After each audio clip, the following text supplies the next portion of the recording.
This is the basic rifle course for the California State Militia.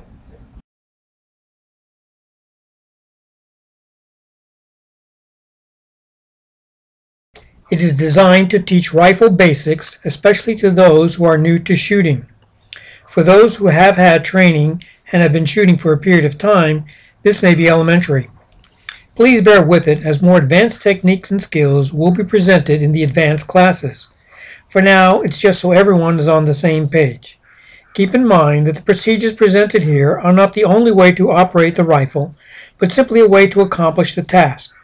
If you know other techniques and are more comfortable using them, by all means do so. The course is presented in 5 modules with an answer sheet to be turned in to your fire team leader or squad leader at the completion of each module, so they can sign you off to move up the ranks. In Module 1, you will cover safety rules and rifle nomenclature. In Module 2, you will cover loading and unloading the magazine and rifle, as well as the use of a sling. The 3rd module will cover the principles of marksmanship, while the 4th will address reloading techniques, clearing malfunctions, and how to conduct a dry practice safely in your home. The final module will cover carrying and maintaining your weapon so it will last you a long time and work up to its design specifications when you need it to.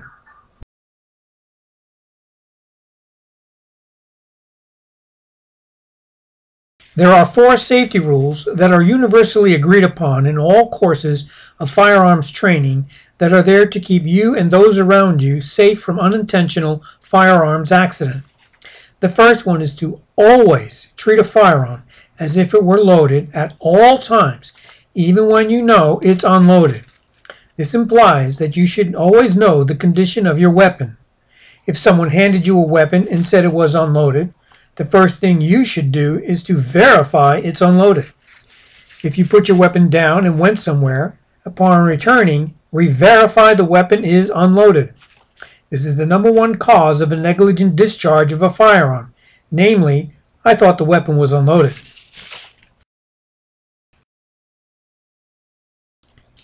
The second safety rule is to never point the muzzle at anything you are not willing to destroy. In this case, if you have a negligent discharge, no harm is caused to another person. The third point of safety is to keep your finger off the trigger at all times until you are pointing in at your target. As the saying goes, on target, on trigger, off target, off trigger. Keep this motto in mind and it will keep you from having a negligent discharge. Finally, know what is in front of as well as behind your target.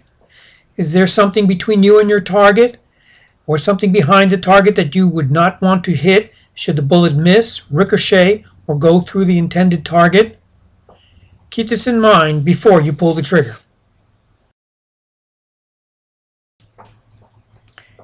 There are some other safety rules that you should be aware of and incorporate into your firearms training.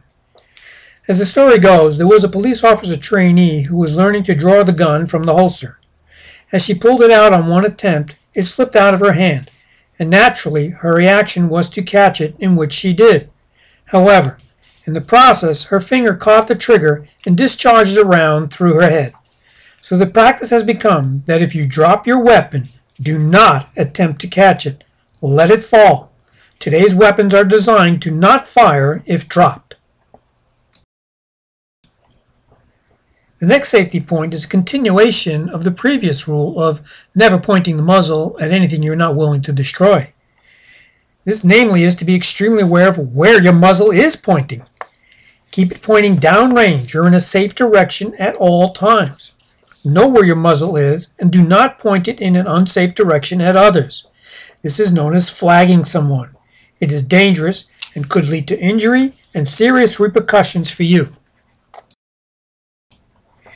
Finally, never bend down to pick up something you dropped like a magazine or the firearm, while on the firing line unless directed by the range safety officer or the instructor. This prevents flagging of others on the line with the possible loaded weapon or putting yourself in harm's way when attempting to pick it up. You will be instructed to pick up whatever you drop when the firing line is clear and safe to do so.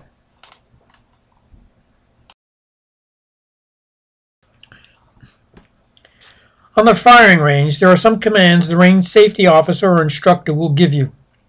When you hear firing drill, load and make ready, or make 'em hot, what you're being told is a live firing drill is about to commence. Put a loaded magazine into the mag well, chamber a round, conduct a chamber check mag check, and you will be instructed how to do this in a future module. Put your safety on, come to the ready position, and await further instruction.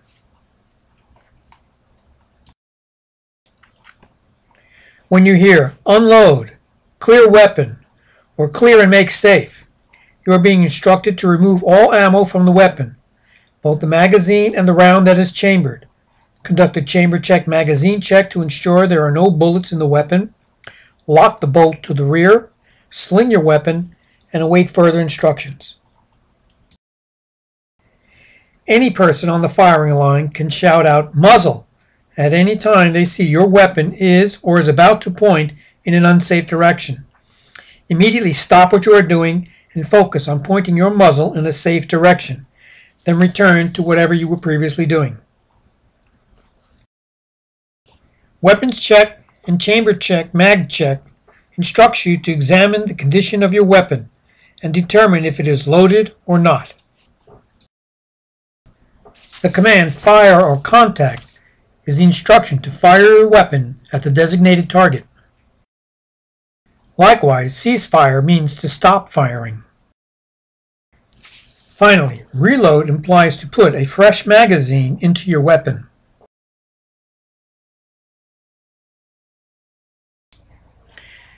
With that being said, let's get to know the parts of the rifle, particularly the AR-15. Note that other rifle platforms will be discussed in the advanced class.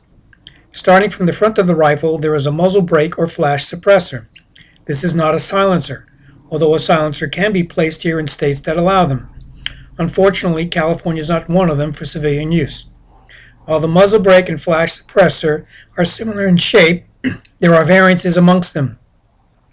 The flash suppressor is designed to hide the flash when the bullet is fired to minimize others from locating your position to return fire in a gunfight. A muzzle brake is designed to disperse the gases in such a way that it can limit the movement of this end of the rifle after a round is fired so that you can get on target faster. Some models are a combination of both.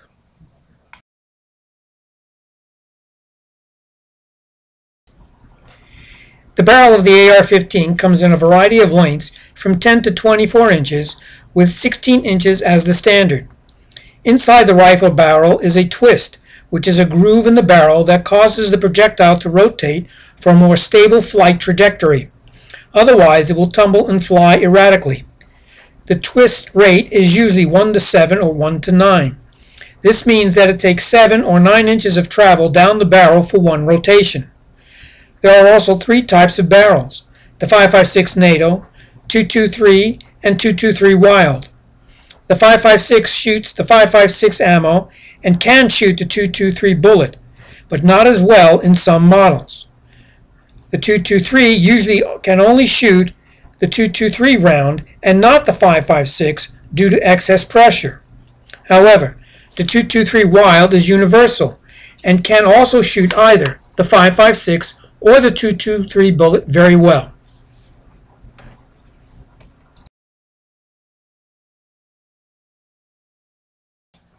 There are two styles of ARs with reference to the front sight. One is referred to as the A2. The other is the low gas block model. These differences are due to how the rifle recycles the gases and has nothing to do with how you shoot it, other than the front iron post is fixed, can interfere with using a red dot or a scope, and requires a rear sight. The low gas block model has the option of installing a front rear sight, and most people use a flip up, flip down model to be used only when needed.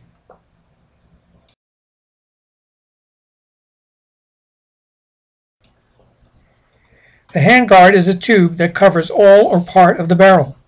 It allows the support hand to hold the weapon without absorbing the heat of the barrel and possibly cause a burn. Some handguards are smooth. Others have various configurations of the Picatinny rail, while others have a combination of the Picatinny rail and smooth surfaces. The Picatinny rail lets you add accessories like flashlights, scopes, bipods, etc. Which one you want on your rifle is strictly up to you and how you want your rifle configured. These parts and accessories can be removed at any time and are interchangeable.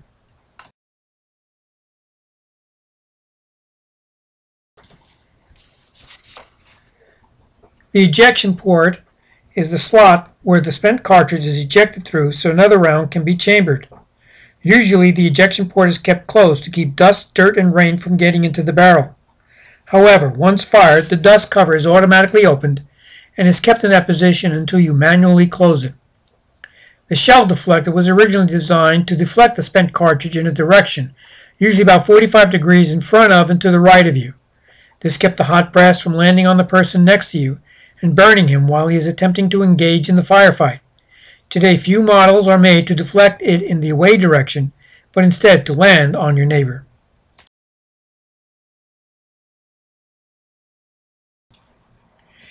If you have a front sight, you will obviously need a rear sight. Many of them come in a flip-up, flip-down type model that lets it clear your view while using optics.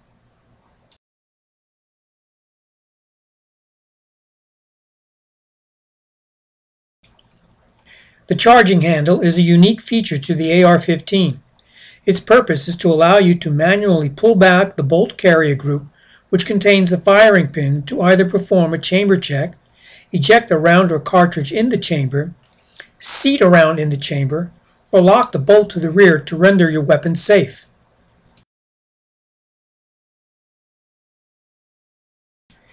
After the AR was designed, a problem arose in the Vietnam War where after attempting to chamber a round, the bullet would not seat properly.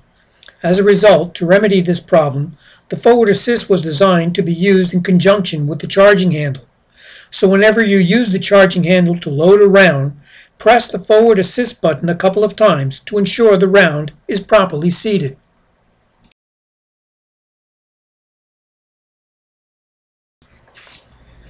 The bolt carrier group contains several components. The most important are the firing pin and the extraction bolt. This part is located inside the rifle. This now concludes the covering of the major components of the upper receiver.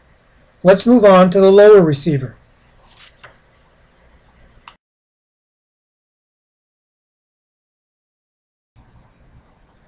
The lower receiver contains the front pivot pin. It connects to the slot on the upper receiver and holds the two components together while allowing you to flip open the rifle.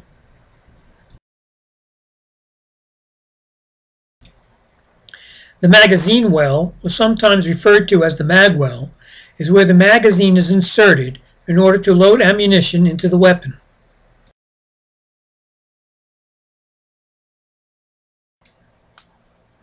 The magazine release button has two functions.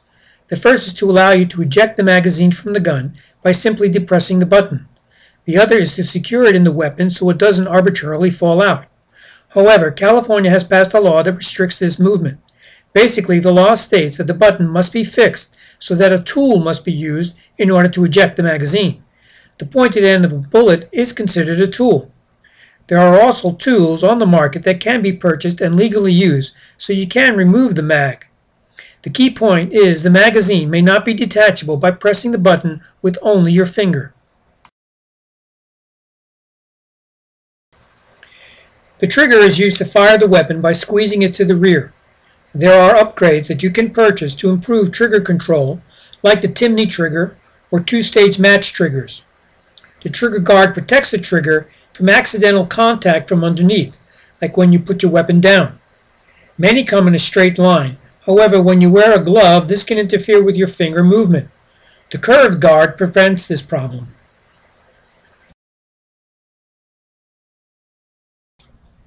The AR platform comes with a pistol-style grip that allows you to grip the weapon with the firing side hand. Many come with a hard plastic-style material. A rubberized style is available and has advantages over the plastic version and feels more natural in your hand.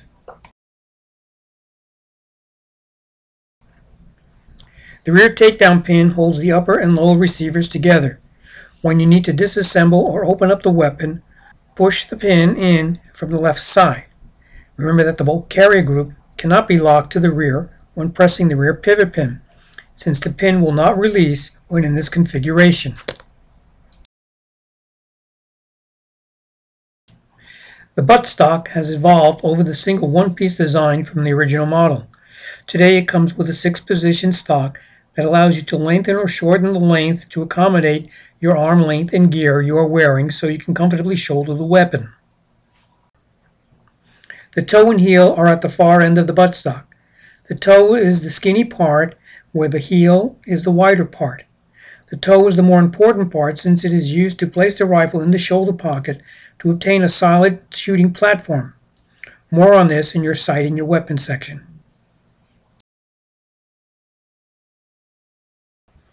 Sling attachments come in single and double points. This is where your sling connects so you can carry the rifle. There are advantages and disadvantages to both. These will be addressed in the second module.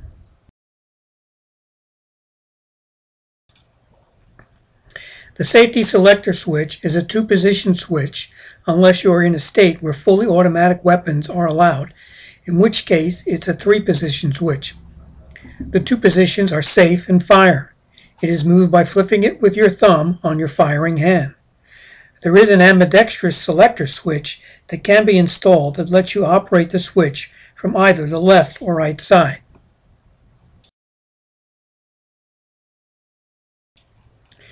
The bolt release is a lever that has 2 functions. It can send the bolt carry group forward to chamber around, or it can be used to lock it to the rear. Details on this procedure will be covered in a later module.